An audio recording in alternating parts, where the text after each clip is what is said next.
Bueno, ¿qué tal? ¿Cómo están? Ya saben, estamos terminando con este tema de dar los temas completos o las partes del tema uno.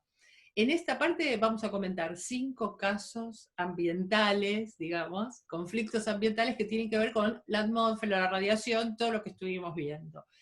¿Qué queremos que hagan con esto ustedes? Que no les vamos a pedir actividades ahora, lo que queremos es que primero se enteren de estos 5 casos que son muy relevantes y que vayan viendo si alguno les interesa para algún costado de esos casos, prepararlo, ya sea para el integrador o para el final, ¿no? Toda la gente ya sabe, o va a dar integrador o va a dar final, o ambos. Entonces, ahí para esos exámenes les vamos a pedir un temita preparado, uno de estos o uno también pueden elegir entre los que veamos en el futuro en energía en el tema 2. Así que disfruten esta clase, que no va a tener que entregar ninguna actividad ahora, sino interesarse por estos temas y empezar a conocerlos, ¿no? Fíjense que, ay, no puedo pasar, disculpen, ¿eh? ¿Cómo paso? Uf, tomé el control, pero no tanto. A ver, vuelvo a la presentación. Ahí está, perdón, no tenía la tecla. Bueno, acá les listo los casos para que empiecen a ver. Efecto invernadero y cambio climático, isla de calor urbana, los dos tienen que ver con transferencias de energía en la atmósfera a nivel de radiación, más vale.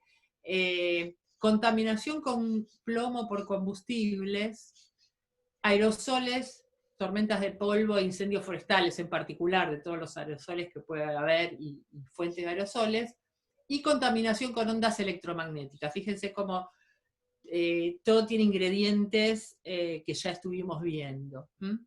Vamos a empezar con el más largo para relatar, va a ser este caso de efecto invernadero y cambio climático. Y vamos a repasar un poquito todo lo que pasa y ampliar entre la radiación y la materia. En particular, entre la radiación y la atmósfera nos interesa, ¿no? Pero en general, ¿qué pasa cuando la radiación llega a la materia, incide en la materia? Fíjense en la foto esta, están pasando un montón de cosas entre la radiación, la luz solar, pega allá atrás en las plantas, ¿no? Un poco esas hojas la absorben, pero otra poco la refleja, si no, no estaríamos viendo las plantas aquellas que están atrás de supuestamente unos vidrios. La radiación sale, pasa por ese vidrio, atraviesa también el vidrio de la pecera y el agua de la pecera, y hace como una cosa extraña que uno está acostumbrado a verlo, pero esas imágenes duplicadas, ¿no? Del fondo de la pecera que aparece también más arriba, interactúa con el agua de la pecera e interactúa también con los pececitos y demás. Y luego vuelve a salir a través del vidrio, aunque es absorbida en el camino. Entonces, en realidad pasan un montón de cosas cuando la radiación y la materia se ponen en contacto, interactúan. Fíjense que acá les hacemos como una listita de los procesos que tienen que comprender. Parecen muchos, pero son todas cosas que ustedes han visto. Dispersión, reflexión, absorción, transmisión y emisión. Un montón de palabras, ¿no? Pero todo tiene un sentido bastante conocido en el fondo. Fíjense acá, hay una especie de esquemita. La radiación puede ser la más fácil, reflejada, como se ve ahí en los vidrios esos del edificio, ¿no? Hay un reflejo que es como un rebote bastante ordenado, por eso las imágenes se mantienen, ¿no? La información se mantiene. Del lado ahí izquierdo hacemos el dibujito, el esquema de cómo sería eso, viene el rayo y rebota, eso es reflexión. Pero también parte de esa luz penetra en la materia, parte de la radiación siempre es absorbida por la materia. Y absorbida, y eso hace que ocurra algo en la materia que puede, por ejemplo, reemitir. Toda la materia en realidad emite radiación electromagnética, entonces es un fenómeno que está ocurriendo permanentemente. Absorber parte de la radiación que llega a cualquier material, emitir, un poco transita, se transmite por los materiales, sobre todo los que son transparentes a alguna radiación, y otro poco se dispersa. De la dispersión por ahí ustedes no han escuchado hablar mucho, pero es algo que ocurre y uno por ahí no le pone nombre a la dispersión. Vamos a hablar ahora un poquito de esto. Lo importante para entender las consecuencias de todos estos procesos es lo que, digamos, determina qué cosa pase, es el material, por un lado. No le pasa lo mismo a un vidrio que al aire, que algo opaco, que algo de madera, que algo de metal, cuando interactúa con la radiación, ni a las distintas sustancias. Y también, como ya hablamos mucho y seguimos insistiendo, los fenómenos dependen mucho de la frecuencia de la radiación. Si bien la radiación ya sabemos que es toda una gran familia de ondas electromagnéticas, la frecuencia, las zonas de distintas frecuencias producen efectos diferentes. Y ya estuvimos viendo que es re importante distinguir el espectro. Fíjense, qué lindo esto. Fíjense un ejemplo nomás de interacción para que veamos una idea, ¿no? Este GIF. Ahí tenemos una molécula que es de un tipo de, no sé qué compuesto de flúor, donde está entrando esa viborita, es radiación ultravioleta, acuérdense, alta frecuencia, alta energía, radiación quizás dañina, ¿no? Ionizante, es absorbida por la molécula. No sabemos bien qué ocurre adentro, aunque del lado derecho, fíjense que pasa que unos electrones suben, ¿no? Un electrón es excitado, estaba abajo ahí azulcito, y aparece de repente rojo arriba. Entonces es un proceso interno al sistema molécula que le ocurre, y después el electrón se desexcita nuevamente, pierde esa energía que absorbió, pero la reemite, pero con otra frecuencia, luz visible. Entonces, son muchos los casos distintos que ocurren cuando interactúa la radiación con la materia. Esta es una de las cosas que puede pasar, ¿no? Pero siempre tienen que ver con estos, absorciones y reemisiones, y no necesariamente en la misma frecuencia. Esto es un dato clave. Me encantó este GIF. De nuevo, vamos ahora a hablar un segundito de cada una de estos procesos. La radiación se puede transmitir, ¿no? Por dentro de los materiales transparentes la radiación viaja, aunque también es absorbida. Entonces por un vidrio pasa, por nuestros tejidos también pasa, como si fuera un vidrio, la radiación de rayos X. Por algo se usa eso para las radiografías, porque pasa a través de los tejidos blandos, pero no pasa a través del hueso. El hueso es opaco para radiación X, pero los tejidos blandos no. Entonces, algunos materiales son transparentes para algunas, eso es importante, para algunas frecuencias y para otras no. Todo es distinto según la frecuencia, en particular si un objeto es opaco o transparente. Entonces, eso es transmitir, que pase, aunque sea un poco de radiación, a través de ese dado material. Pasa muchas veces con muchas radiaciones. La radiación gamma por ahí pasa a través de cosas de concreto, de ladrillos, de la ropa, de la piel, y por eso es tan dañina, ¿no? Entonces, bueno, esa es la idea de la transmisión. ¿Cuál otra pusimos? La dispersión. La dispersión es el hecho de que la radiación, cuando viaja por un medio, fíjense esta idea, no se mantiene en su dirección, se va dispersando, porque está todo el tiempo como siendo absorbida y remitida, pero en otros sentidos. Entonces, la radiación se va abriendo, se va abriendo y se va dispersando. Fíjense que si hay algo que vemos todo el tiempo desde que nacimos, es la dispersión de la luz en la atmósfera. Voy un poquito más adelante para esto. Fíjense el cielo de la luna. El cielo de la luna, vieron que siempre es así, esta es una foto reciente, es negro. En todas las fotos que ustedes puedan ver de cualquier lugar de la luna, el cielo es negro. ¿Por qué es negro? Porque no hay atmósfera. Entonces, no es que no hay luz, fíjense la iluminación que hay, esto es los rayos del sol que pegan como si fuera un reflector, un foco, en una zona oscura. Entonces se ve esa luz, ahora no está enfocado el sol, y la luz viene exclusivamente del sol, no viene de otros lados, el resto es toda oscuridad, ¿no? Y esto no nos pasa acá, nos parece tan normal, pero uno no necesita tener luz. Yo ahora tengo luz que no es directo del Sol, porque el Sol está en un lugar que acá tengo una pared, o sea, detrás de una pared, y sin embargo, toda esta luz que me viene del cielo, ¿por qué viene de ahí, del cielo, si el Sol está en otro lugar? Porque la luz del Sol entra a la atmósfera y se dispersa y la ilumina completamente. Eso es maravilloso. Eso es la dispersión de la luz. Pasa en muchas sustancias que la luz se dispersa, la radiación en el agua también, en muchas sustancias, de las más transparentes. Así que esta es la dispersión, conocido proceso. Vuelvo atrás, ¿qué otro más? La reflexión, que ya dijimos, la más común en los espejos, aunque todo refleja, no ordenadamente. Yo estoy reflejando, si yo no reflejara luz, ustedes no podrían verme, ¿no? La cámara no me podría captar. Entonces, vemos las cosas que vemos en general porque reflejan luz, o porque reflejan la luz de otras fuentes. En este caso yo reflejo la luz que proviene del Sol, pero dispersada por la atmósfera. Pero también uno podría ser una fuente de luz, que eso es otra cosa, ¿no? Que viene ahora. La otra cosa que puede ocurrir es ser absorbida. La radiación es absorbida. Nosotros cuando nos pega la luz del Sol, y sobre todo los infrarrojos que no los vemos, sentimos ese aumento de la temperatura porque estamos absorbiendo esa radiación. Como la molécula de recién que absorbía UV, le pasaban cosas y disparaba visibles. Y la última, pero no la menos importante, es esto de reemitir.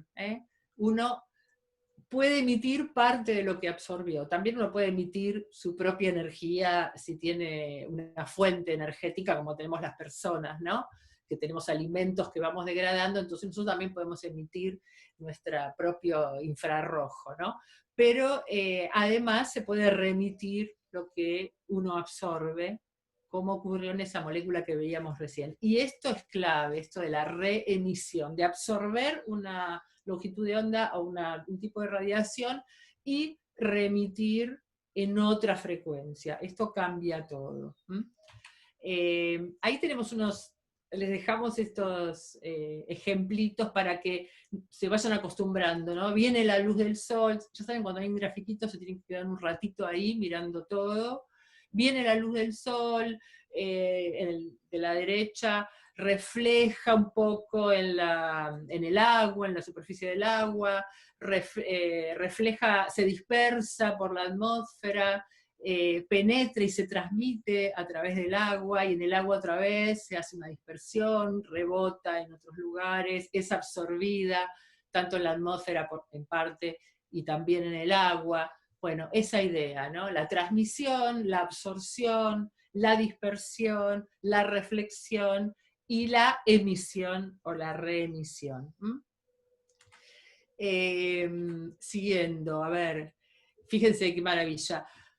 En una foto así, en una imagen así o en una situación así, todas las cosas que están pasando entre la radiación y todo este material que vemos ahí, ¿no? La luz del Sol es la que está moviendo todo acá, ¿no? Es la única fuente que hay, lo único que se ve por sí mismo.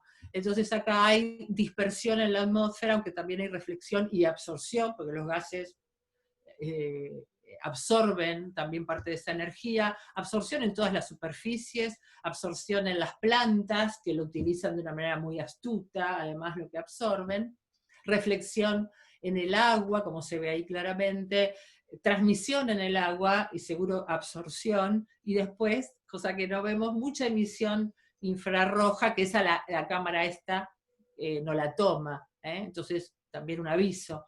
Esta foto no ve todo lo que está pasando. Ya sabemos que ese es el problemita con las ondas electromagnéticas, que nosotros no vemos todas, y bueno, hay que tener sensores especiales, ¿no? Ahí les dejo algo para leer de las plantas y por qué absorben todo menos el verde.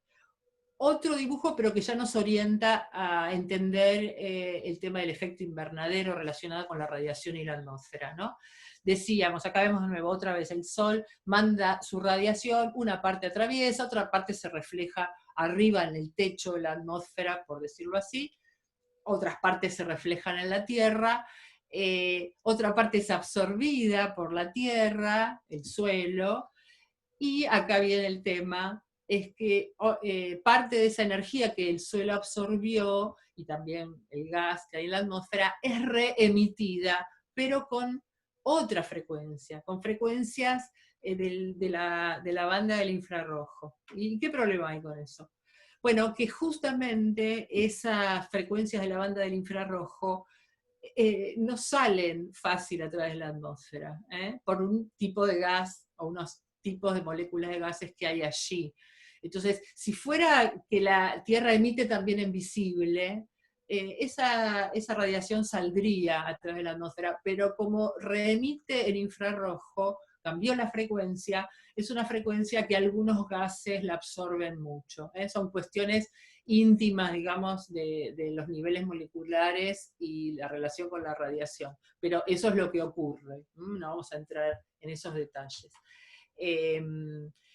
Se acuerdan de esto, lo pongo porque no hay que olvidárselo, ¿no? Las distintas frecuencias, la que oscila más muchas veces en la unidad de tiempo, muchos hertz si quieren, y la que oscila menos veces. Si bien acá la intensidad es la misma, el tamaño es el mismo, las frecuencias son distintas, ¿no? Las de menor longitud de onda son las que tienen frecuencias mayores. Acuérdense de esto. Entonces la idea es que el suelo absorbe en longitudes visibles y emite en longitudes más grandes, en frecuencias más chicas, y en longitudes de onda más grandes, los infrarrojos. Una cosita para repasar esto, porque había una pregunta en conceptos térmicos que también venía por este lado. Fíjense las fotos de arriba. La diferencia primero entre las fotos de arriba y las fotos de abajo. Lo de arriba, lo que estamos percibiendo con estas máquinas fotográficas, son las radiaciones que reflejan estas flores, solo que están iluminadas de forma distinta en cada foto, pero no estamos viendo la luz o la radiación que ellas mismas emiten, que todo el mundo emite, ustedes saben, pero lo que estamos viendo es lo que reflejan, iluminados con luz visible, cuando se lo ve así de colorcito amarillo, e iluminadas de este lado con luz ultravioleta, tomado por cámara ultravioleta y coloreado de una manera, digamos, fantasiosa, porque hay algún color hay que ponerle para que lo veamos. Entonces, lo de arriba es luz reflejada por estos objetos, solo que la fuente ha sido en un caso ultravioleta y en otro caso visible. Ahora, lo de abajo son cuerpos que ellos mismos están emitiendo, y nosotros con estas fotos de abajo estamos percibiendo lo que ellos emiten, no lo que reflejan. O sea, el fuego no está iluminado por otra luz y refleja eso, el fuego está emitiendo eso, y eso es lo que está tomando la cámara, lo que emite el fuego. Y de la misma manera, en el lado derecho, es una cámara termográfica, ¿se acuerdan? Que toma el infrarrojo, capta el infrarrojo y después lo colorea para que lo veamos, y está tomando lo que emite ese motor, que está a alta temperatura, entonces emite mucho infrarrojo, y eso es lo que se está viendo. No es la luz con la que lo estoy iluminando y luego por reflexión lo puedo ver. A ver si vamos aclarando estos tantos. Yo escribí bastante en las transparencias para que ustedes las vayan leyendo también. Bueno, esto, súper importante. Ya saben que si me interrumpen, tienen premio. Ahora sí, ¿qué nos manda el Sol?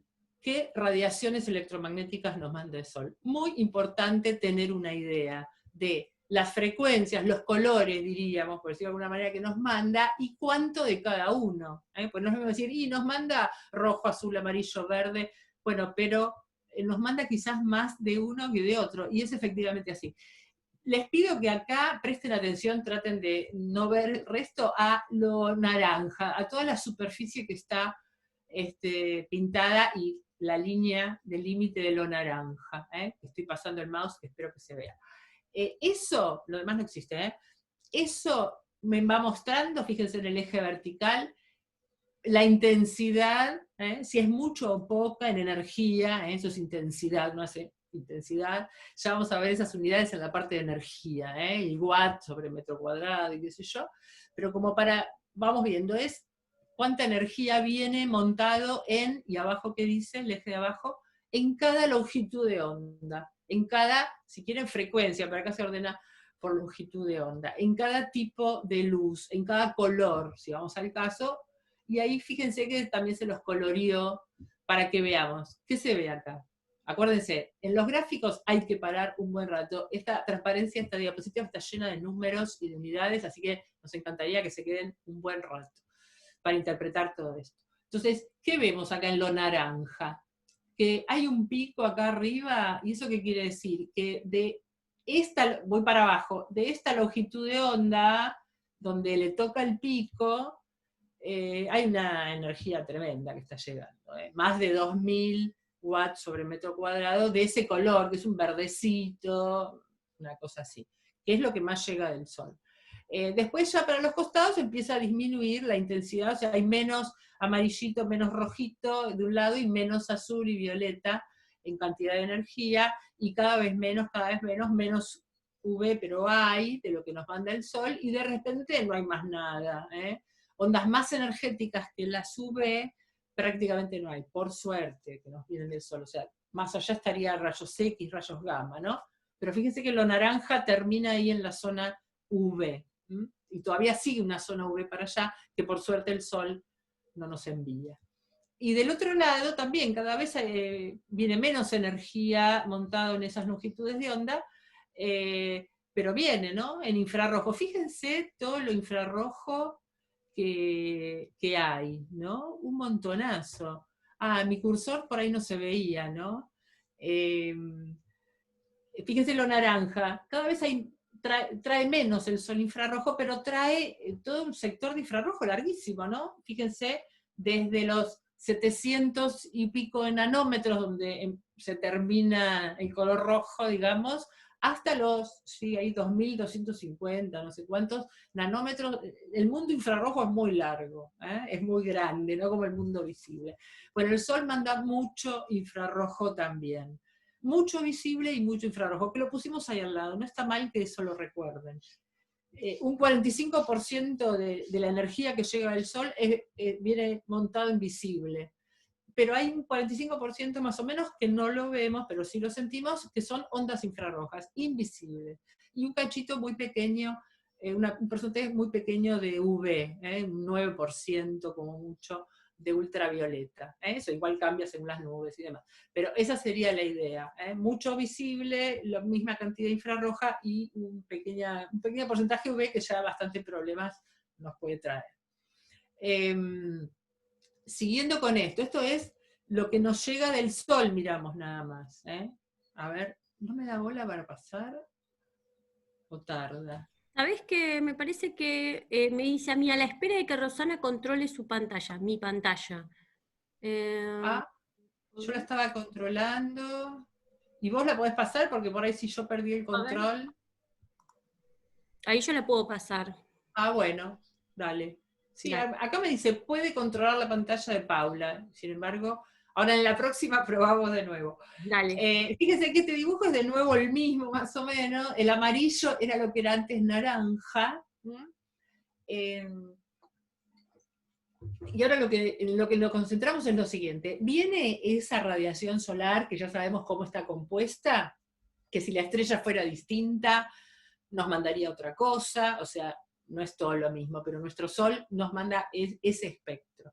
Pero después tiene que entrar a través de la atmósfera, y ahí empiezan todas las cuestiones de radiación y materia, todos estos procesos que estuvimos viendo, y que dependen de, ya sabíamos, de la frecuencia de eso que llega, pero también de las sustancias. No es lo mismo la atmósfera que hay en Venus que la atmósfera que hay acá, son otros compuestos químicos, entonces ocurren otras cosas, son absorbidas de otra manera y demás.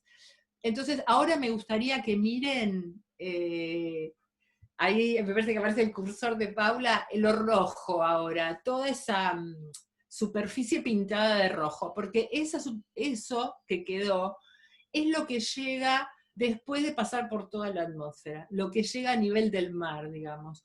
Después de que la atmósfera absorbió, remitió, dispersó, hizo todo lo que tenía que hacer, la atmósfera, todos los gases que haya en la atmósfera, ¿no? Que son muy variables, en tipos.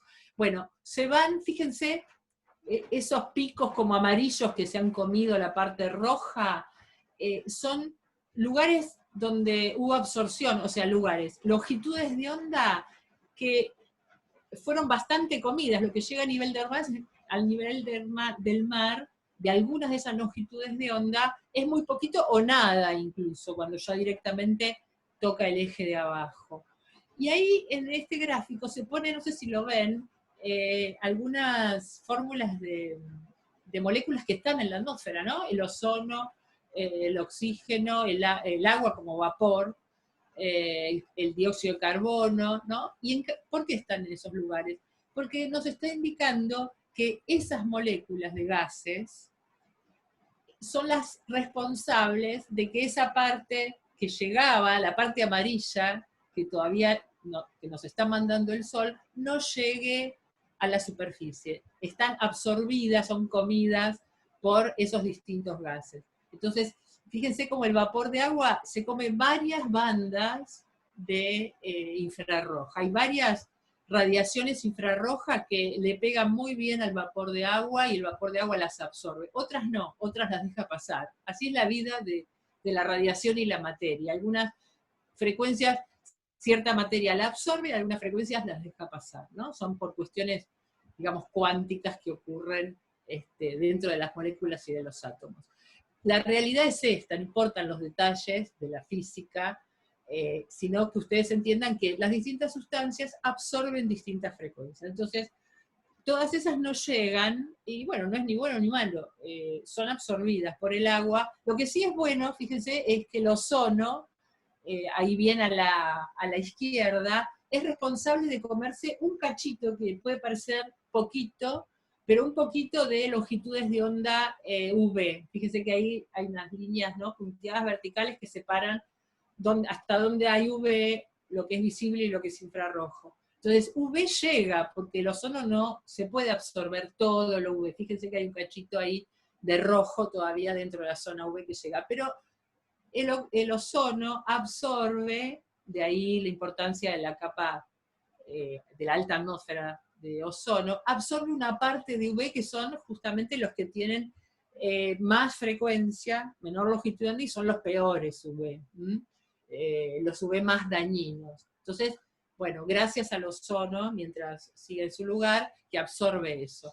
Entonces, esto es lo que llega a la superficie. Voy a tratar de pasar, si no pasás vos. Dale, dale. Me ignora, me parece. No Pero a sé ver, ¿por qué me dice como que vos tenés que aceptar algo? Porque dice, a la espera de que Rosana controle tu pantalla.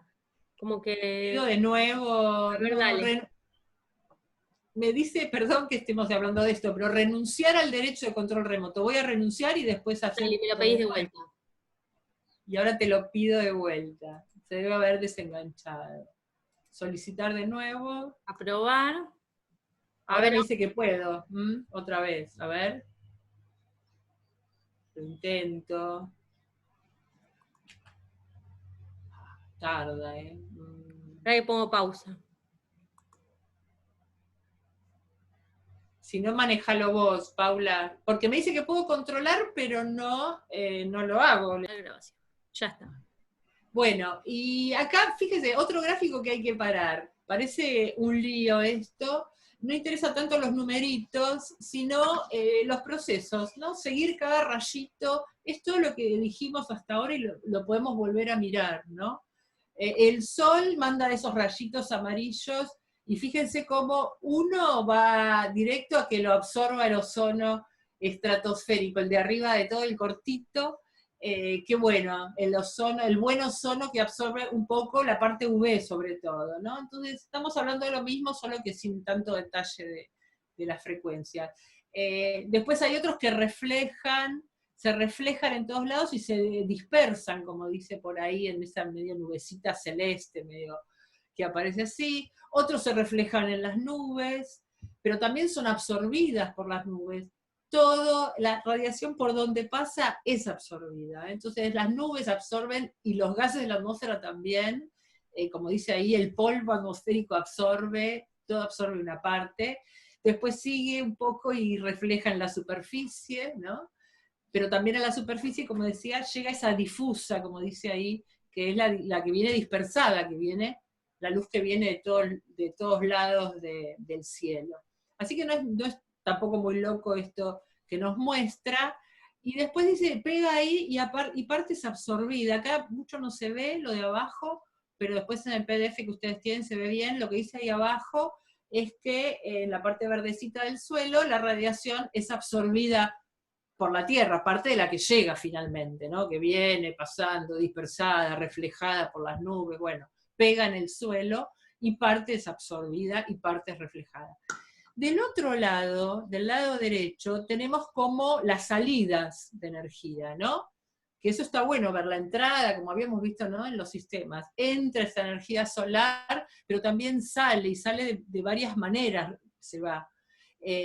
Un poco sale por convección, fíjense esas cosas redondeaditas que están en el medio, ese proceso que vimos en conceptos térmicos y que ustedes tienen que repasar, ¿no?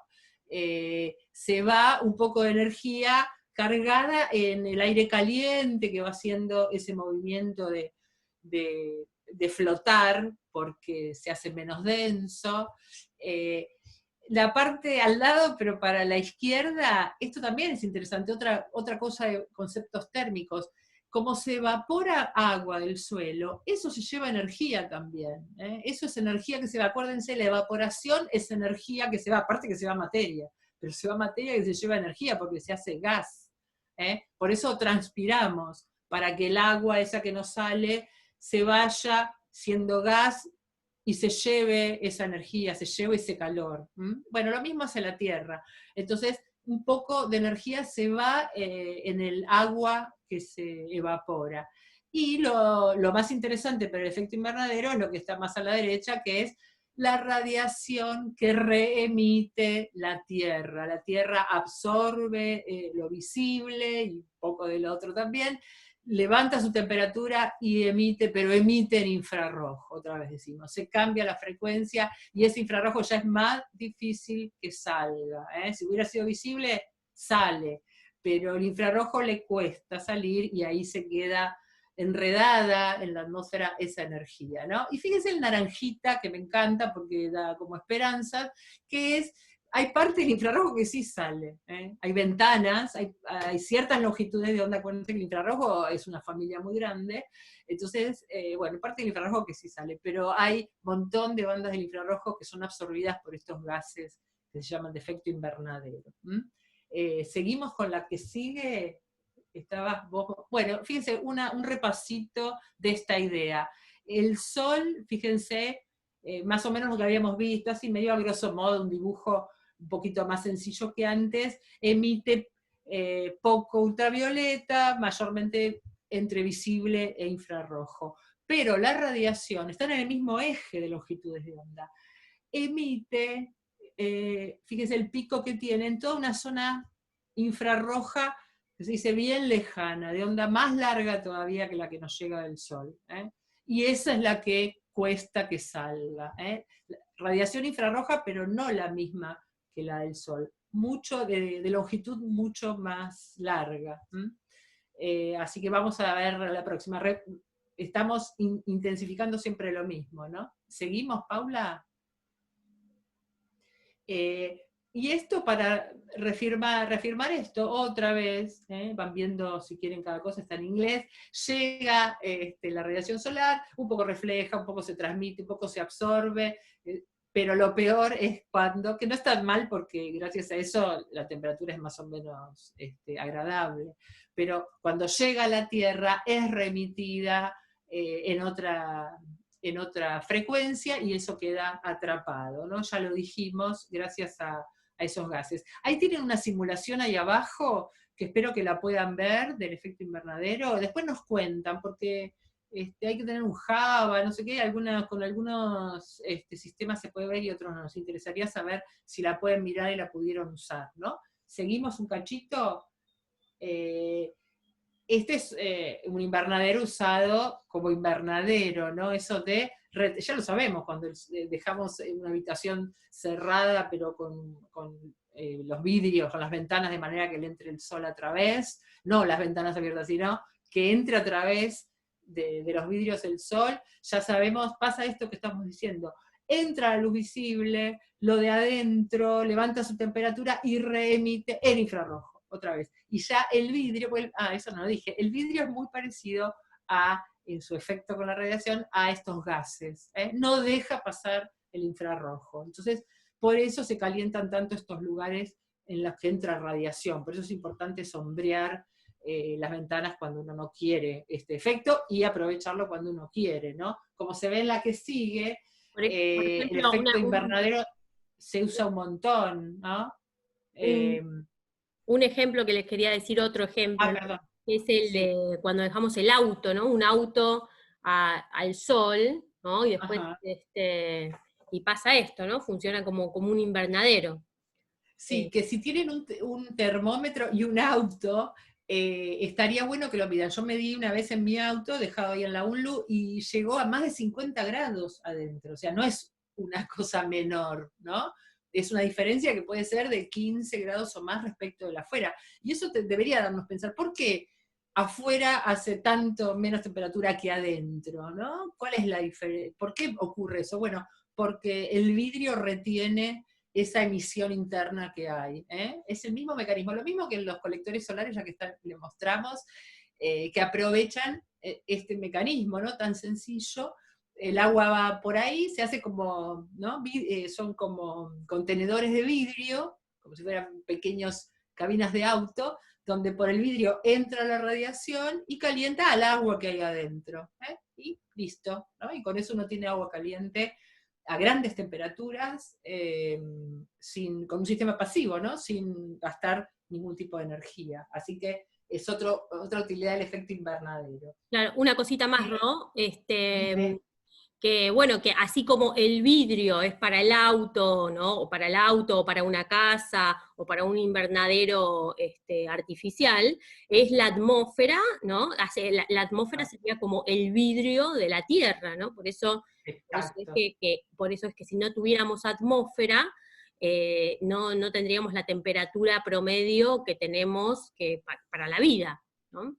Sí, es verdad esto que dice Paula, o sea, no es que está todo mal, habrán escuchado eso. Sin el efecto invernadero, la temperatura media en la Tierra sería, como no recuerdo cuántos bajo cero, pocos, pero no hubiera dado para la vida como la conocemos, ¿no? Entonces está bueno que la atmósfera retenga ese calor que emana la Tierra, pero como todo, si los gases que producen este efecto empiezan a acumularse, se desequilibra el flujo de energía y ya sabemos que esto produce justamente lo que estábamos diciendo, el efecto, el cambio climático. Si vemos la que viene,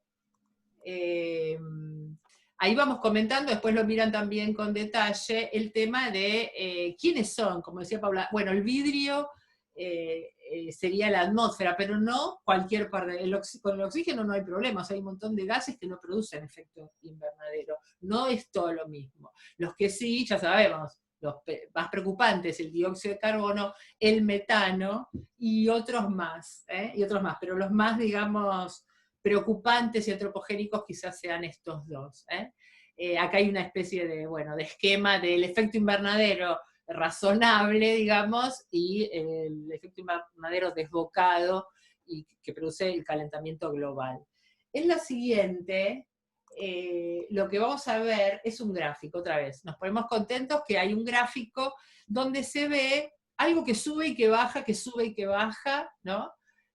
Parece que hay cierto ritmo, que es que la cantidad de dióxido de carbono en la atmósfera, desde hace 400.000 años atrás, ¿no? Es importante, fíjense que ustedes que van a ser gente de la información, van a leer gráficos y demás, siempre se pregunten, bueno, ¿cómo se toma la información, ¿no? Uno tiene que saber de dónde proviene, porque todo proviene de alguna medición, eventualmente, y entonces hay que tener un poco de idea de qué se trata. Acá uno podría preguntarse, ¿cómo pueden saber cuánto dióxido de carbono había hace 400.000 años y hacer un gráfico así tan preciso? Eso es una pregunta interesante. Bueno, una forma de contestarlo es leer, es ver un poco del material que mostramos después, pero ya que tal lo comento, hay una técnica que se usa muchísimo en información ambiental, en data ambiental, y es investigar algo que se llama, no sé si lo han escuchado, testigos de hielo. Testigos de hielo. Los testigos de hielo son cilindros de hielo de muchos metros de longitud que se sacan de zonas prístinas hasta ahora, como el Ártico o el Antártico, sobre todo el Ártico, que es puro hielo, vieron que no hay tierra debajo, porque los testigos de hielo tienen, el hielo se ha acumulado a lo largo de decenas de miles de años, y en el hielo, fíjense qué interesante, ese hielo que está en el fondo alguna vez estuvo en la superficie, y estuvo en contacto con la atmósfera de ese momento, que fue muy cambiante, y entonces tiene disuelto el hielo no es hielo solamente, sino que tiene gases adentro, micro burbujas de gases, y se pueden estudiar esos gases, y no es cualquier cosa, hay determinadas concentraciones de determinados gases. Esos testigos de hielo se estudian y se descubre cómo era la atmósfera en tiempos remotos. Impresionante, extraordinaria cosa que hace la geología y la geoquímica en estos momentos. Entonces se puede saber esto y se ve cómo en el nivel actual nos estamos yendo para arriba, por fuera de todo lo que se conoce en el pasado. Entonces el dióxido de carbono actual es una proporción muy grande a la que había. Y fíjense, nos interesa el eje vertical que dice nivel de dióxido de carbono, ¿no?, presente, pero ¿en qué unidades está?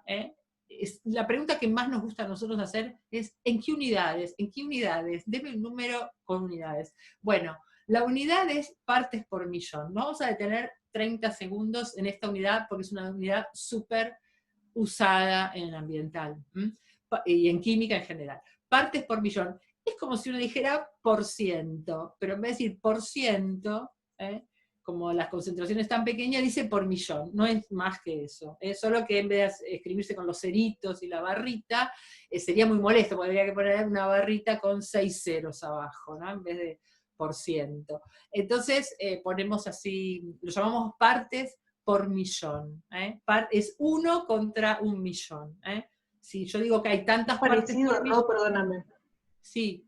Parecido, ¿no?, a cómo ahora informan los datos en relación al COVID, ¿no? Por millón de habitantes. Claro, exacto. Hay números que, dichos en porcentaje, son tan chiquititos. Fíjense que ahí pusimos el nivel actual, dice más o menos que estamos en 400, no sé si lo ven, partes por millón, lo ven en el eje vertical, ¿no? A donde llega el nivel actual, ahí 400 partes por millón. Pasado de partes por millón a porcentaje, daría 0,04%, que lo pusimos ahí abajo. Entonces, bueno, es más cómodo decirlo en partes por millón. De todas maneras, parece poco, pero es mucho, partes por millón. Ahora en la próxima diapositiva mostramos algo de partes por millón. Comparativamente, una parte por millón es este cosito amarillito que se ve ahí abajo, que pretende ser un cubito, comparado con ese cubo gigante. Para los que tienen alguna idea, recuerdan lo que es un metro cúbico, que que lo vamos a ver en la clase que viene también, un poco de unidades.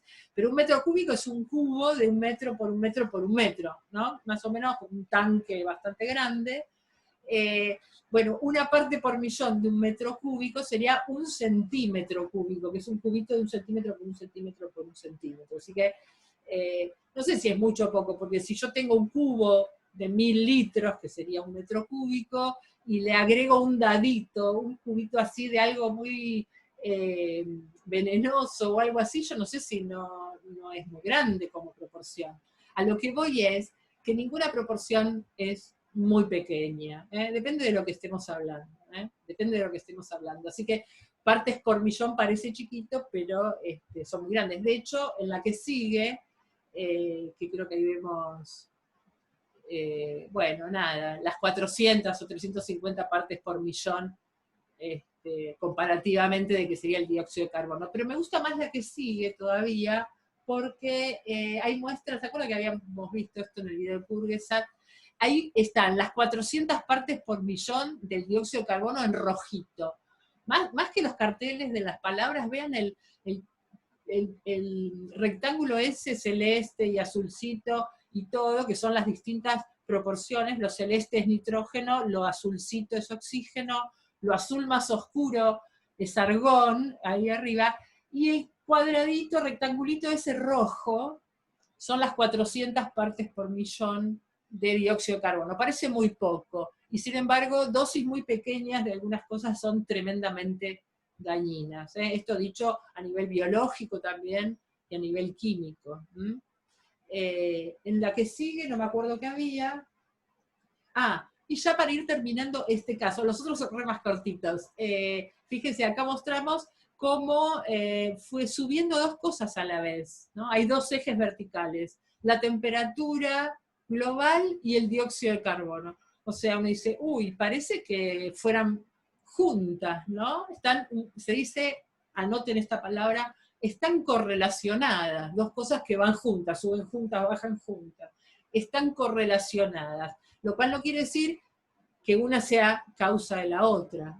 Hay una frase célebre que es correlación no quiere decir causalidad, porque suben juntas o bajan juntas, pero ¿será que la temperatura aumenta porque el dióxido de carbono aumenta, o que el dióxido de carbono aumenta porque la temperatura aumentó? Bueno, para eso existe la ciencia que investiga y descubre las causalidades, ¿no? Y la causalidad es que el dióxido de carbono produce el aumento de temperatura, ¿no? Y esto es un hecho, por lo menos probado científicamente. Hay una página muy, muy graciosa que muestra correlaciones medio locas, ¿no? Por ejemplo, qué sé yo, muertes por ahogamiento en la pileta con películas en donde las que aparece Nicolas Cage, ¿no? Y eso parece altamente correlaciones, claro, raras. Alta, pero no tiene nada que ver. Una cosa no tiene nada que ver con la otra, obviamente, ¿no? Entonces hay que es importante esto, sí, de verlo porque... Perdón que te interrumpí, Paula.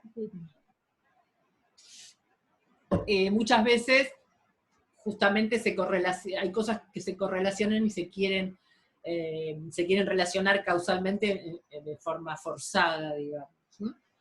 Y en el que sigue, también vemos que no todo es producto antropogénico necesariamente, porque también hay otros factores que afectan a la temperatura global. O sea, de hecho la temperatura global en la Tierra ha cambiado enormemente en los 4.000 y pico de millones de años que tiene la Tierra, ¿no? Igual que la atmósfera ha cambiado mucho. Entonces, el Sol, que tiene sus historias y sus ritmos y sus ataques y sus manchas y sus fulguraciones y demás, también puede afectar a la temperatura en la Tierra, porque a veces el Sol manda más energía y a veces menos. Entonces ahí hay como una especie de gráfico que va mostrando cómo podría haber una relación entre la mayor actividad solar, que se ve por las manchas, con el aumento de la temperatura. Hay mucha discusión, ¿no? Ustedes habrán escuchado, hay gente que dice, no, la temperatura aumenta quizás por otras cosas, por las manchas. Bueno, no, sí, aumenta también por eso, pero el forzante mayor es el antropogénico. Y en el que viene, yo creo que ya terminando, les dejamos este material, ahí se ven todas las cuestiones que afectan a la temperatura global. El CO2, otros gases como el metano, los óxidos de nitrógeno, todo producto de la industria, ¿no?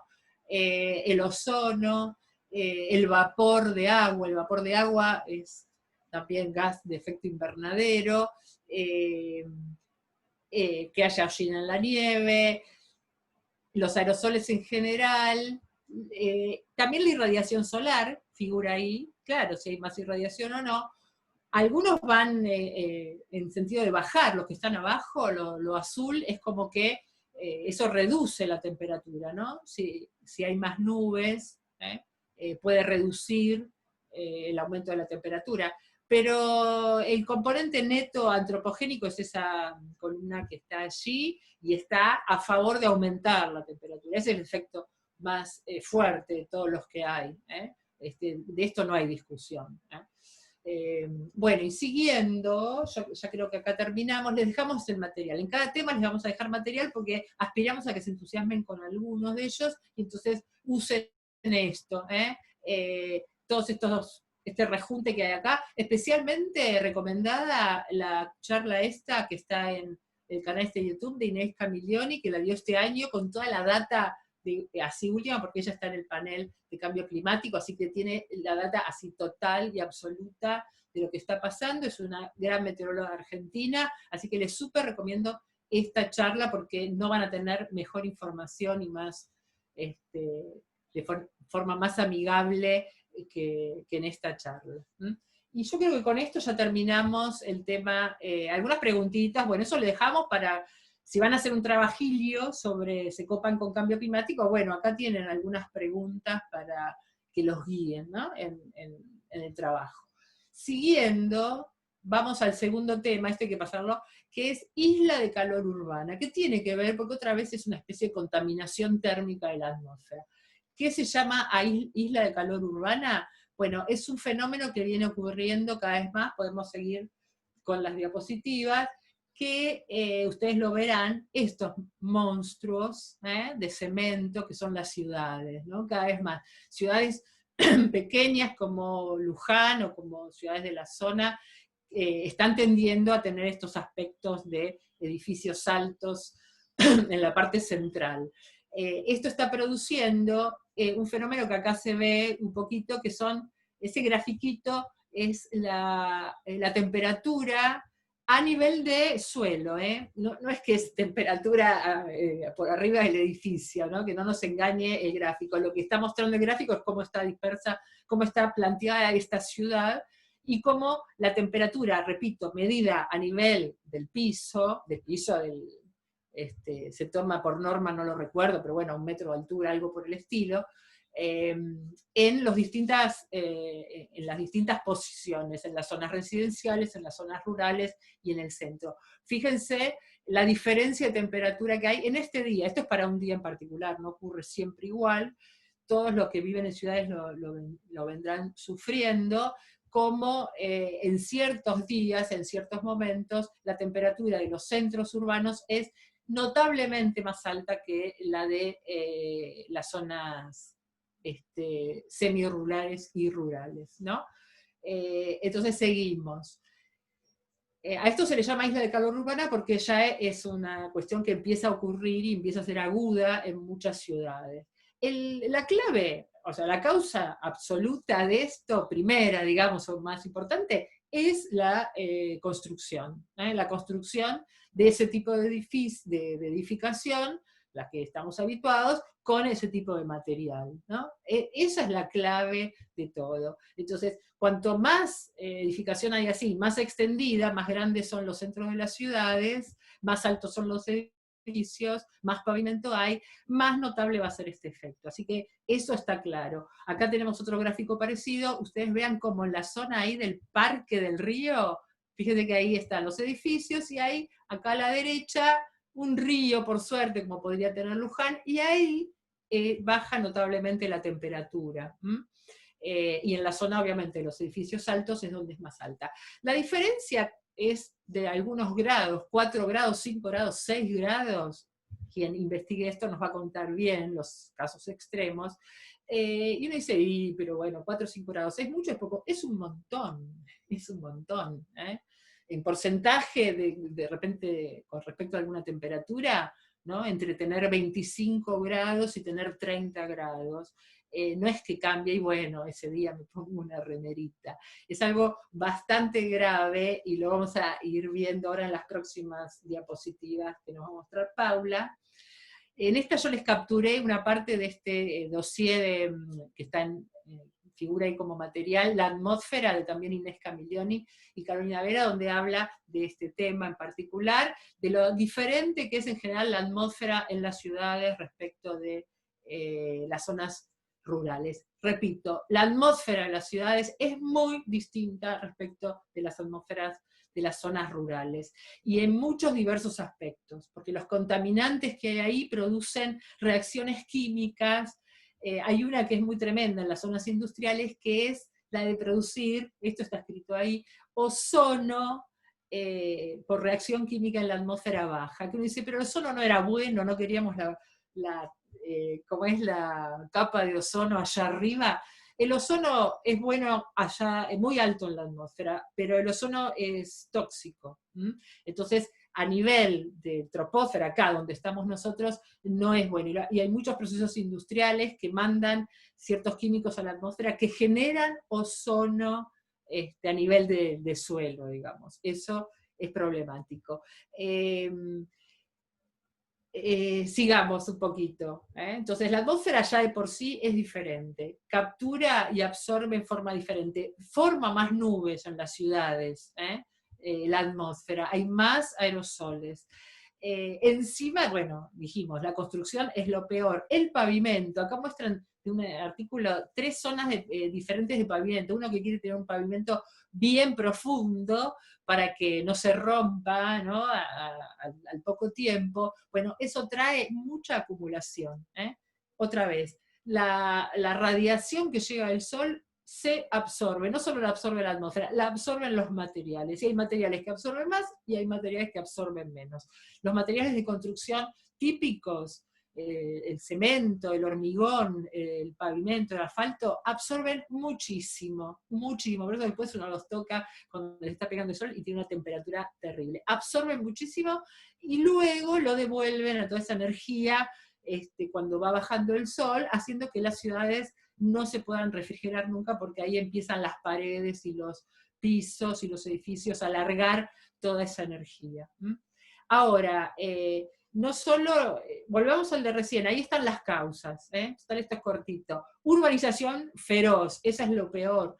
El uso de los automóviles también, porque todo lo que afecta a la atmósfera, todo lo que se tira al aire, digamos, de combustión, eso también empeora. Hay cosas que van empeorando. La ausencia de zonas verdes, por supuesto, eso también empeora la situación, ¿no?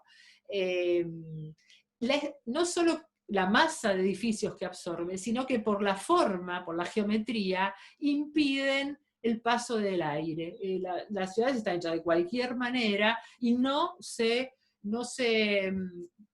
mantienen corredores de aire, y calles amplias con ciertas orientaciones para que la ciudad se refresque, ¿no? Se hacen edificios de cualquier forma. Entonces, y sin las áreas verdes no se retiene la humedad, las áreas verdes no absorben tanta la radiación, reflejan mucho más. Entonces, sacan la radiación de adentro de la ciudad. No es lo mismo un área verde que un área de cemento. Así que todos esos son problemas para tener este efecto. Siguiendo, ¿y qué nos produce esto? No, vamos a la otra, porque esto ya está como repetido. La que sigue, las consecuencias. Bueno, una cuestión de salud seguro, no es lo mismo vivir en una zona donde la temperatura en los peores momentos, en los días de verano, donde no hay casi viento, levanta 5 o 6 grados más que los alrededores. La salud. Otra cosa, el consumo de energía. Entonces, imagínense cómo hay que usar refrigeraciones artificiales para solventar este aumento de temperatura constante prácticamente en las noches de verano. Entonces, más consumo de energía, problemas de salud, problemas para la fauna, para la flora, obviamente, porque son alteraciones muy fuertes del clima, ¿no? De la zona. También, bueno, alguna cosa, unos dicen, bueno, pero por lo menos en invierno no hace tanto frío y consumimos menos energía. Eso es verdad, en el campo, digamos, las temperaturas son más bajas que en el medio de la ciudad, pero no compensa todos los problemas que trae asociado el problema de isla urbana de calor. Y siguiendo, creo que ya vamos terminando, bueno, ustedes hay mucha gente de información ambiental que trabaja en municipalidades, en lugares donde se pretende o se podría planificar las construcciones, ¿no? Las ciudades. Bueno, hay que planificar. Se puede remediar, se puede mitigar, se puede atenuar, todas estas palabras quieren decir algo diferente, pero también hay que planificar. Pero es cierto que las ciudades ya están hechas. ¿Qué hacemos con las ciudades que ya están hechas? ¿Cómo mitigamos este efecto? Bueno, hay que sombrear todo lo que se pueda, hay que ampliar las áreas verdes. ¿Qué? ¿Vamos a tirar edificios? Bueno, no, tirar edificios no, hacer paredes verdes, techos y paredes verdes. Eso en lo que hay, ¿no?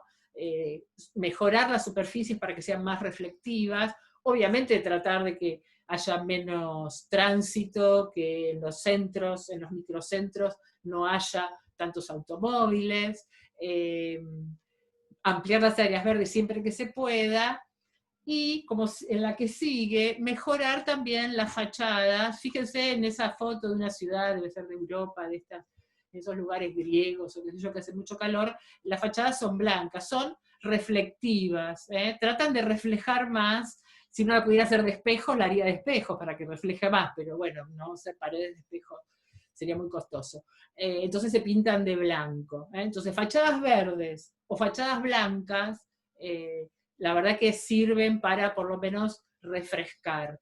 Y ahí yo les puse estos 3 tachitos que están ahí, que son fascinantes porque quiero que lo miren. Esos son, de paso viendo esto de la relación entre materia y radiación. Acá, estos 3 tachitos están puestos al sol, ahí no se lo ve, pero están puestos al sol. Lo pueden hacer ustedes si tuvieran 3 termómetros, ¿no? Uno está pintado de negro, otro está pintado de blanco y otro está recubierto con aluminio, alguna cosa así. Y fíjense las temperaturas, que yo creo que están en Fahrenheit, pero no importa, lo que importa es lo relativo. El tachito negro, estando en el mismo ambiente que los demás, o sea, la temperatura ambiente es la misma en ese lugar, pero sin embargo, como están sometidos a radiación que les está llegando, el tachito negro absorbe más. El tachito blanco absorbe menos, refleja una cantidad, y el plateado refleja mucho más. Entonces fíjense cómo las temperaturas internas, como si esas fueran 3 casas, 3 edificios puestos al sol, cómo es bastante diferente, es muy diferente, diría yo, ¿no? Rosana, Sí. fíjate, están, por lo que veo acá creo que están en grados centígrados, ¿no? Y uno marca 44,6, el otro 32,9 y el otro 23. Sí, andás a ver cómo los estaban sí, no sé irradiando. Por eso, pensemos en los números como relativos, ¿no? Tienen la misma fuente de energía, se los está sometiendo, y absorben de la manera en que se ve manifiesto por la temperatura. Claro, lo que yo quería decir es la diferencia, ¿no? La diferencia de temperatura es tremenda. Ustedes lo saben, si se ponen una remera negra y se ponen al sol un día de verano, la van a pasar peor, quizás más elegantes, pero peor, que si se pone una remera blanca, y ni que decir si se pone una remera espejada, ¿no? Bueno, material para que investiguen esto. Hay muchas ciudades en la Argentina que tienen este efecto que ya les trae problemas. Una de ellas es Rosario, que es una pesadilla. Ahí tienen un artículo científico sobre el tema de Rosario, que hay mucha gente que estudia el tema de isla urbana de calor, pero no es la única, ¿no? Capital Federal está en problemas también por ello, y imagino que ciudades grandes en el norte, Córdoba, Salta y demás deben tener su problema de isla urbana de calor. Entonces hay que pensar en esto, hay que dejar de construir de cualquier manera, y hay que ventilar las ciudades, sombrear las fachadas y ventilar las ciudades. A ver si se les ocurre cómo y proponen algo para vuestras ciudades. Este era el segundo tema, pero ahora vienen los 3 más cortitos. Vamos que terminamos. Este es también una relación, pero ahora entre procesos que lanzan material, más que radiación, a la atmósfera. En particular, procesos de combustión. Quería hablar de esto de combustión porque si hay algo que ocurre donde miremos, son los procesos de combustión. ¿Qué es un proceso de combustión? Es un proceso químico, ¿no? Es, digamos, dentro de todo bastante sencillo. Hay alguna molécula con mucho carbono, pero hay muchas, que es lo que llamamos combustible, hidrocarburos o algo por el estilo, se combina con oxígeno y hacen una reacción en la que se libera mucha energía térmica, y para eso lo usamos, ¿no?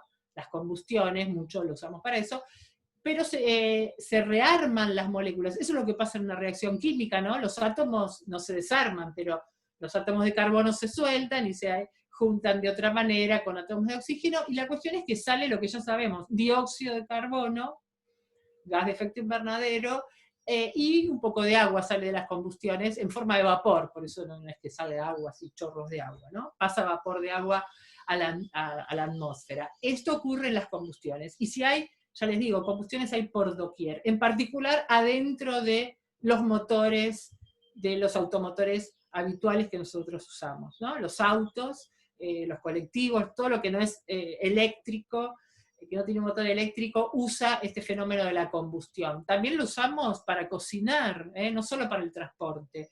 Para el transporte de aviones. El transporte de aviones es una de las cosas más letales para la humanidad, por lo contaminante. La cocina, bueno, ahí uno puede quemar hidrocarburos. Distintas moléculas ricas en carbonos, son los combustibles, los hidrocarburos, se queman en estos procesos, ¿no? Por ahí tenemos carbón o leña en uno de los dibujitos, tenemos ese gas butano que puede ser uno de los gases que quemamos en las cocinas. Fíjense qué bonita la molécula de butano, C4H10, 4 carbonos, cada uno agarradito ahí con sus hidrógenos. Fíjense esos distintos esquemas para imaginar cómo son las moléculas. Por supuesto la molécula no es de ninguna de esas formas exactamente, pero son esquemas que nos pueden ayudar, ¿no? El octano, este que viene acá, es muy parecido, C8H8, 8 carbonos unidos a 18 hidrógenos. El octano es uno de las moléculas que hay en las naftas, ¿no? En las naftas son mezclas de distintas moléculas, todas de hidrocarburos así similares, lo mismo las naftas especiales que se usan en los aviones. Entonces, esto ocurre todo el tiempo, la combustión de el hidrocarburo más el oxígeno que nos da dióxido de carbono más agua. Ahora, nunca los combustibles vienen solos, no son solo la molécula de metano o de... más allá de que el dióxido de carbono no está bueno para la atmósfera, otros contaminantes vienen también mezclados en los combustibles y salen para la atmósfera. Todo va a parar a la atmósfera y luego algunas cosas decantarán, pero digamos que quedan en el planeta, básicamente. En la que sigue, vemos otra combustión. Me gustaría que ustedes tengan esta visión más global de la combustión, porque es un fenómeno que el ser humano usó para calentarse, para cocinar, y ahora para el transporte, cuando inventó el motor, pero es un proceso que lo inventó la naturaleza, y por eso se nos ocurrió a nosotros también, a los humanos. Fíjense, la combustión ocurre en las células. En cada célula, que es algo tan chiquitito, hay una especie de fueguito prendido. Yo quiero que vean la foto esa medieval, el dibujo ese de una célula vegetal. Las células vegetales, como no tienen pulmones, ¿no? Las plantas, tienen unos agujeritos que se llaman estomas, así directamente, y entra el oxígeno, como si respiraran, ¿no? Les entra el oxígeno y se combina con un combustible que tiene la célula que se llama glucosa, que es muy parecido, por ahí yo les puse la fórmula C6H12, 6 carbonos, 12 hidrógenos y 6 oxígenos. Eso es un combustible también. Bueno, la glucosa es una molécula que nosotros ingerimos con los alimentos. Entonces es como la madera, vamos a decir, la nafta, el hidrocarburo que nosotros ingerimos, que luego lo quemamos adentro de la célula en una quema, digamos, muy controlada, para que la célula no se haga pedazos, adentro de unos aparatitos que se llaman mitocondrias, y entonces ahí se produce esa combustión, esa combinación, ya les digo, reacción química de la glucosa con el oxígeno, que da, ahí está la formulita, ¿no?, a la derecha, que da, y otra vez lo mismo, dióxido de carbono, vapor de agua y energía, que para eso lo estamos haciendo, esta quema. Entonces, la combustión ocurre adentro del motor del auto, ocurre dentro del motor del avión, y ocurre adentro de la célula vegetal, y ocurre adentro de cada una de nuestras células. Así que hay que conocer este proceso. Y en nuestro caso, también ocurre en nuestras células, y nosotros porque uno en general no habla de la respiración celular, uno habla de la respiración de la persona, que toma oxígeno y libera dióxido de carbono. ¿Y por qué pasa eso? en realidad el oxígeno que uno lo toma lo lleva luego a cada célula mediante los glóbulos rojos de la sangre y ahí lo entrega a domicilio, digamos, para que pueda quemar la glucosa, y la célula ahí deposita también en la sangre el dióxido de carbono para que se lo lleven al pulmón y lo saquen para afuera, como si fuera el caño de escape del motor. Bueno, así que este proceso, fíjense que lo hacemos todos, ¿no? Quiero comentar, sí, pasa, Paula, está bien, porque uno diría, pero entonces la planta, acabamos de decir que la planta absorbe oxígeno y tira dióxido de carbono, ¿no era que las plantas, qué bueno las plantas, que reponen el oxígeno y sacan el dióxido de carbono de la atmósfera? En realidad, las plantas, por eso creo que es importante que lo sepamos, porque si hay alguien importante en el ambiente son los vegetales, hacen dos procesos parecidos, pero contrarios, digamos. La respiración, igual que cualquier ser vivo, o la mayoría, toma oxígeno para quemar sus combustibles y libera dióxido de carbono, lo mismo que hacemos nosotros, pero hace otra cosa la planta, y por eso es valiosa la célula vegetal. Hace el proceso de armar su propio alimento, por eso se llaman autótrofas. La planta no come a otros, sino que solo toma el carbono del dióxido de carbono de la atmósfera para armar su propio alimento. Es como si nosotros tomáramos el carbono de la atmósfera y lo convirtiéramos en un churrasco, por decirlo de alguna manera. Bueno, nosotros no lo podemos hacer, somos heterótrofos, nos tenemos que comer a otros y después los quemamos esa glucosa. La planta tiene este mecanismo de fotosíntesis por el cual arma su propio alimento con el carbono de la atmósfera. Por eso, como dice ahí en el dibujito, en la parte de fotosíntesis, absorbe dióxido de carbono de la atmósfera. Y con ese carbono que obtiene de ahí, y la radiación solar, porque sin energía no podría hacer nada, usa la energía solar para sacar el carbono del dióxido de carbono y armar sus células, sus células que la forman, sus células que la alimentan. Y libera oxígeno. Esa es la parte interesante de la planta, la fotosíntesis, lo inverso de la combustión. Bueno, siguiendo, volvemos a lo que es la combustión en un motor. A mí me encantaría, por ahí si no después lo vemos, pero si no ustedes lo ven, que vean en ese link que está ahí, hay un montón de videos donde se ve el funcionamiento de un motor por dentro, andando, está filmado. Algunos son simulaciones, pero hay otros que están filmados, como esa fotito que yo les pongo abajo, que es de ese video. Me parece re importante que si cursan física, tienen ustedes que tener una leve idea, no les vamos a pedir gran cosa, de cómo funciona un motor a explosión, porque si algo funciona alrededor nuestro son estos motores. Vivimos subiéndonos a aparatos que tienen estos motores, y también los tienen todas las cortacerco, motosierras, cortadoras de pasto que funcionen a nafta. Todas tienen este sistema. Fíjense lo sencillo que es, aunque no armarlo y hacerlo, ¿no? Lo sencillo que es conceptualmente.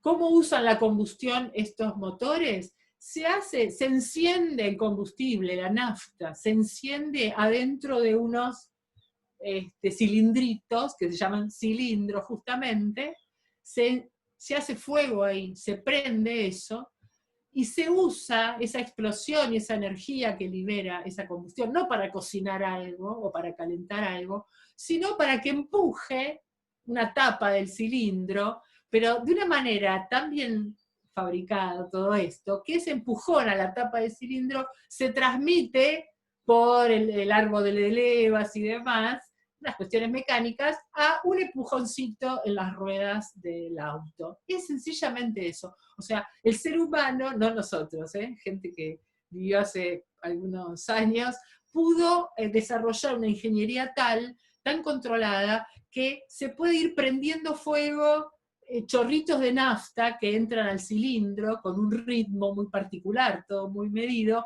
para que se enciendan y peguen un empujoncito, se enciendan y peguen un empujoncito, muchas veces por minuto.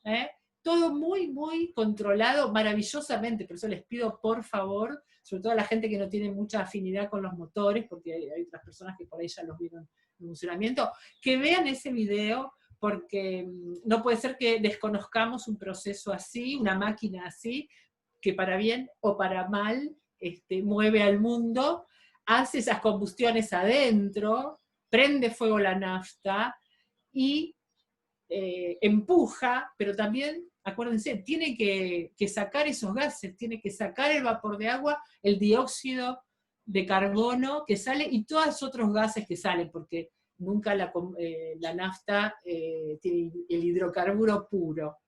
Entonces, todo es el proceso. Los escapes de los autos sacan todos esos residuos, lo mismo que nosotros sacamos, y las plantas también, el dióxido de carbono cuando hacemos respiración, ¿no? Entonces, ¿cuál es el tema? Que hay infinidad de autos funcionando en el mundo, y peor, mucho peor, los aviones. Discúlpenme, los aviones son lo menos. Y también los camiones de la minería, ¿no? La cantidad, estaría interesante que ustedes busquen, si les interesa este tema, en cuánto contribuyen los viajes en avión, en cuánto contribuye el transporte terrestre y demás a la producción de estos gases. Entonces, toda esa combustión está mandando a la atmósfera grandes cantidades de dióxido de carbono, ya lo sabemos. Estas combustiones ocurren también en las centrales de energía eléctrica, que ya es un tema que vamos a ver más adelante, también funcionan con combustión de fósiles. Entonces todo esto está yendo a la atmósfera. Y encima, que es a lo que vamos ahora, se le ponen o se le han puesto aditivos a los combustibles tremendamente dañinos, además del dióxido de carbono de por sí que va a la atmósfera.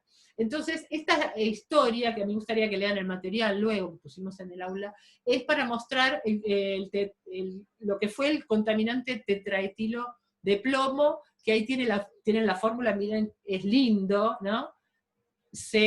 Hay un plomo en el medio, ¿no? Agarrado por 4 carbonos, que a la vez están agarrados de otros carbonos, y bueno, con todas sus valencias completadas con hidrógeno, ¿no?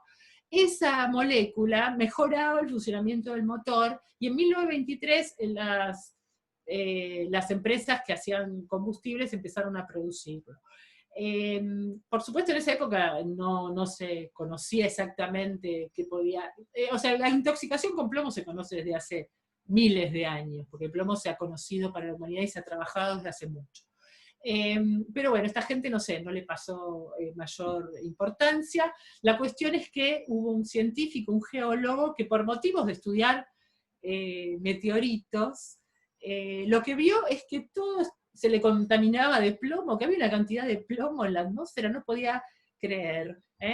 Ustedes si leen el material y ven los videos van a ver el trabajo que hizo Claire Patterson, se llama, que realmente fue un científico muy castigado y muy olvidado, que ahora se lo está reconociendo, porque él hizo una lucha, cuando él se dio cuenta de la cantidad de plomo que había en la atmósfera, hizo la denuncia y descubrió que se debía al uso de estas naftas en los automóviles. Pero tuvo que luchar muchos años para demostrar que esta cantidad de plomo no era la que había antes del uso de los automóviles, ¿no? Porque se le negaba todo esto, imagínense las grandes corporaciones de combustibles, el tipo tuvo muchos problemas, lo echaron, estuvo 30 años investigando hasta probar, usando testigos de hielo justamente, que en épocas anteriores, a 1920, los niveles de plomo en la atmósfera eran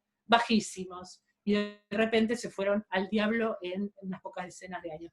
Él lo descubrió en los años 60 y recién en los años 90 se prohibieron estos aditivos que han hecho que en la atmósfera haya mucho plomo, el plomo no se va, y será un problema eternamente, y lo peor, si vemos algunas de las que siguen, es que todavía, si bien ahí está, la molécula es linda, no tiene ninguna culpa, distintos esquemas de la molécula, pero lo que iba era más adelante, hay muchos mecanismos por los cuales se sigue incluyendo plomo en la atmósfera. El tetraetilo de plomo se sigue fabricando para algunos usos que yo no sé bien cuáles son, que quiera puede investigar y nos cuenta. Y por ejemplo, esto es vieron que se incendió Notre Dame, creo que fue el año pasado, una catedral que es de no sé qué época, pero de hace mucho, y hace mucho se usaba mucho el plomo en construcciones, también en latas de alimentos, hay un montón de cosas en las que aún hoy se usa el plomo, y es un contaminante que se trata de erradicar, pero no se lo logra. Bueno, hay estudios ya sobre la cantidad de plomo que mandó a la atmósfera este incendio de partes del techo de Notre Dame, que tenía muchas partes del techo hechas de plomo, así que, bueno, una desgracia esto también. Creo que con esto más o menos terminamos. Ahí está el material y algunas preguntas para los que les interese este tema, lean, vean, se pregunten y nos cuenten si es que eligen para, ya les digo, el final o el integrador este tema. Y ya cada vez falta menos, porque los demás son más cortitos todavía, creo que viene el de tormentas, que esto hablábamos un poquito, me parece, en la primera clase, así que simplemente queremos que los que les interesa lo de las tormentas de polvo e incendios forestales, sobre todo encarado para nuestro país, ¿no? Esta es una foto de Mendoza. En Mendoza son habituales, aunque yo me preguntaría, ¿habituales quiere decir cada cuánto? No lo sé. Estas tormentas de polvo, imagínense lo que es estar ahí, no sé, tremendo. El viento sonda que trae del desierto, digamos, de las zonas secas que tiene Mendoza, este polvo. También tenemos los incendios forestales. Ustedes saben que hay mucho por decir en esta época, muchos problemas con los incendios forestales, así que también es una cosa que nosotros queremos que ustedes aprendan a investigar, y si seguimos viendo, queremos ver en este tema cómo hay mucha información satelital. De ahora en más la información satelital va a ir increyendo, porque hay cada vez más satélites y cada vez más posibilidades de tener información muy con mucha frecuencia, ¿no? Entonces ahora estamos teniendo fotos cada 10 minutos de prácticamente toda la superficie de la Tierra, muchísima información para procesar, ¿no? Estos son los incendios, es una foto satelital, esta es de una del... No, está bien, Paula, pasa. Desde el 2013, les muestro de otra época, en el noroeste, que también hubo unos tremendos incendios.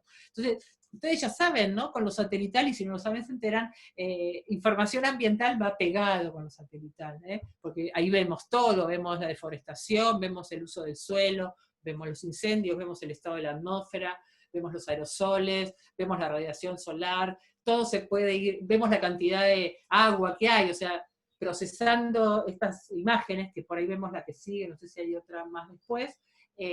Claro, estas cosas, se saca mucha información. Entonces acá, ya que estamos, les listamos estas instituciones donde ustedes tienen que ir a recabar información, son instituciones argentinas, el INTA, que trabaja muchísimo con satelital, porque tiene que, después Vale nos va a contar la semana que viene, se pueden hacer muchos diagnósticos de cómo están los cultivos y cómo está el suelo, mediante la data satelital, el servicio meteorológico, lo mismo, a nivel de atmósfera, la CONAI, que es la Comisión Nacional de Investigaciones Aeroespaciales, que se ocupa de también conocer los aerosoles en la atmósfera, también dan mucha información y cursos sobre imágenes satelitales y trabajo con imágenes satelitales. En la UNLU, no sé si lo saben, hay una especialización que dura un año, que uno lo hace después que se gradúa si le interesa, que es paga, pero para alumnos graduados debe ser más barata, en teledetección satelital, ¿no? Tema muy importante. Ahí les dejamos ese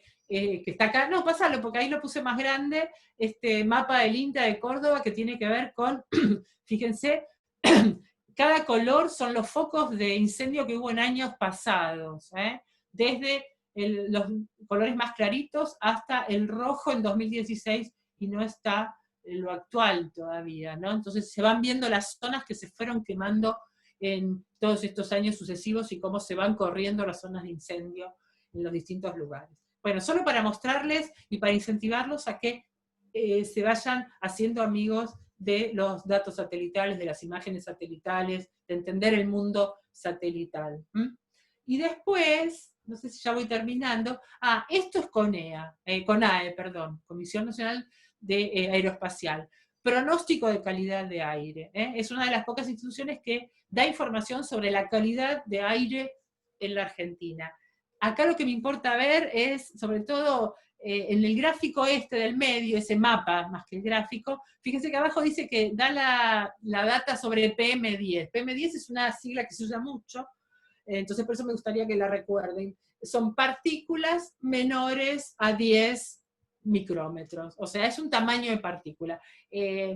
es importante las que son hasta 10 micrómetros porque son las más nocivas. Entonces es un estándar muy común de calidad de aire, porque uno puede saber un montón de cosas del aire, no solo las partículas, sino de qué están hechas y demás, pero una cosa, una data bastante estandarizada es cuánto hay de concentración de partículas PM10, menores que 10 micrones. Entonces, la CONAE da esta información, ahí al costado, si ustedes van a la página, ven ahí las fuentes de contaminación de aerosoles, los tipos de aerosoles, y también me gustaría, como nos gusta siempre, que los gráficos nos entiendan, y vean ahí que yo redondeé en rojo, eso lo puse yo, al lado del gráfico, en qué unidades nos da la información. Nos dice, bueno, ¿cuántas partículas menores que 10 micrones hay en el aire de cada zona? Bueno, ¿en qué unidades? ¿Qué número de partículas? No, en peso de partículas. Lo podría decir en kilo de partículas por metro cúbico. Bueno, en kilo no, porque no hay tantas, lo ponen en microgramo. Pero dice, bueno, tantos microgramos de partículas en cada metro cúbico, acuérdese, 1 metro por 1 metro por 1 metro de aire de ese lugar. ¿Es mucho o es poco lo que tenemos ahí? Bueno, eso sabrán los expertos en calidad de aire, o ustedes si eligen charlarnos sobre este tema y ver cómo está el país, o cómo está la ciudad de ustedes, o cómo están las ciudades donde se monitorea calidad de aire, que no se monitorea tanto, ¿no? Y que debería ser una exigencia de los ciudadanos en cada municipio. Y creo que más o menos, esto es más de lo mismo, focos de incendio, otras informaciones. Esto queda para que ustedes trabajen si eligen este tema de aerosoles en la atmósfera, lo mismo que las dos que vienen, y con eso ya terminamos este tema. Otra base de datos satelitales, y otra foto que a mí me eriza la piel, de otra vez la ciudad de Mendoza, en medio de una tormenta de polvo. La verdad que yo si estoy ahí, no sé qué hago, honestamente. Me interesaría saber qué problemática trae en lo inmediato a la gente del lugar, ¿no? Entonces sería bueno, una cosa importante ver, y en cuántas ciudades del país uno tiene esta cuestión, y con qué asiduidad ocurren estos episodios. Bueno, con esto ya terminamos. Lo otro es material, esto que sigue es material, vean esto, ¿no? Lo anterior nada más, para que vean, a quien le interese, un trabajo sobre las emisiones atmosféricas antropogénicas y su efecto en los Andes. Los aerosoles que se emiten y se depositan después cambian mucho la absorción, volviendo a la absorción, ¿no? Si los aerosoles son oscuros y hacen que una superficie blanca se transforme en una superficie gris, esa superficie absorbe más, como vimos con los tachitos, ¿no? Y le sube más la temperatura, y se derriten nieves que no se deberían derretir, y se desequilibra todo. Bueno, y el último tema, ya llegamos, este es cortísimo, pero súper interesante. Cortísimo digo porque no les puse mucho material, pero la contaminación electromagnética, ¿no? Que en las primeras actividades estas, ustedes han estado mirando, ¿no? De todo hemos estado mirando.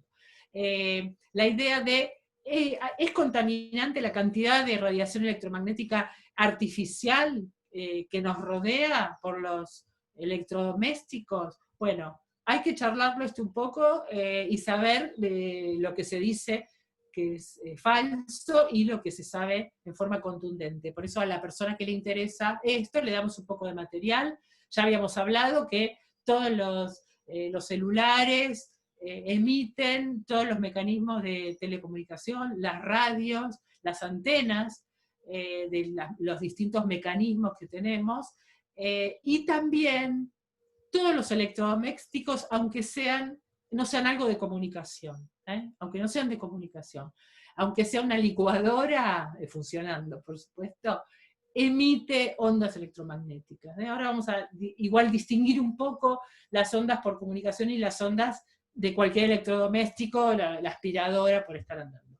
Pero fíjense que estamos, como ustedes ya están viendo, saturados de antenas por doquier, ¿no? También hay movimientos que se resisten a esto. Entonces, recuerden que, lo digo otra vez, discúlpenme, pero una cosa de la onda electromagnética es ver la frecuencia, y frecuencias nocivas y frecuencias no tanto, las altas frecuencias, las radiaciones que llamamos ionizantes, UV, rayo gamma, rayo X, son muy preocupantes, pero hay otra característica de las ondas que son la intensidad, aunque sea de una frecuencia baja, como microondas, como onda de radio, como visible, como infrarrojo, si la intensidad es muy grande, pueden ser dañinos también, ¿no? Hablábamos de un láser, que puede ser de un color amigable, como rojo, pero si tiene mucha intensidad nos puede quemar.